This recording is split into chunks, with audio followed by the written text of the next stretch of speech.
I'm doing just fine, thank you. Hey, Steve, what's up? Well, it's a weird problem to me. I'm 58. I'm All a right. musician. All right. That's important because I'm having a hearing problem. No kidding. Okay, how loud is your music? I used to be a musician, too. I'm acoustic guitar, solo. No, I'm not loud. And whenever I was in a band environment was loud, I would always put earplugs in. Professional grade earplugs. Good move. I've noticed over the last year that I'm losing my highs. All right. As a musician, that's a big deal. TV, All right. I have to turn the volume up a bit more, and of course, it drives my wife crazy. All right.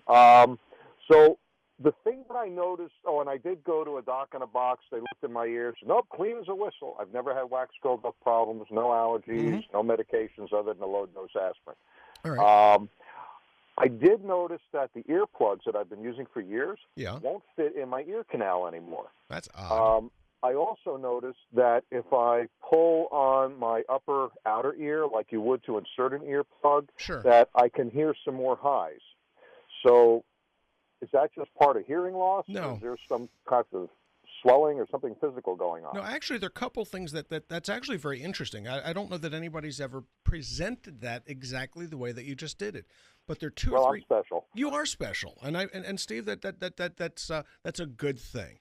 Okay, well, the first thing that comes to mind is the possibility that you might have something called a cholesteatoma. Okay, now, a cholesteatoma is a benign growth in the middle ear, and sometimes it'll put upon the tympanic membrane. It can cause some hearing loss. It can also cause some tinnitus, and it's something that can be removed very, very easily if that's the issue.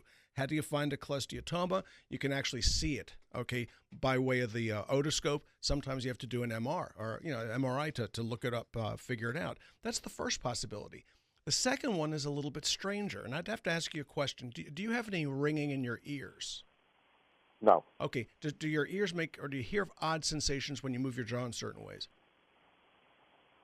No. No. Okay. So if you grit your teeth, nothing. Because there's a thing called 11th cranial neuralgia, okay, which is the spinal accessory, and you can have something called Eagle syndrome, which can cause this also. So you move the ear in certain ways, and it seems to relieve the 11th cranial nerve's impingement and can make it do a little bit better. But more than likely, what you got going on here is a cholesteatoma.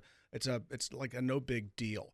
Okay, but what I would do would be to go to an otolaryngologist and ask him in particular, okay, to look for cholesteatoma. I'm hoping you don't have that because it's just an inconvenience. It's one of these sorts of things where, you remove the benign growth and away it goes, but it's something that should be evaluated. So that's, if I can get this right, cholestoma, cholesteatoma. You with me? Yep. Go for it, Stephen. It is both ears. Yeah, well, yeah, it'd be unlikely both ears if it were 11th cranial nerve. Okay, but a cholesteatoma, bilateral is not all that unreasonable.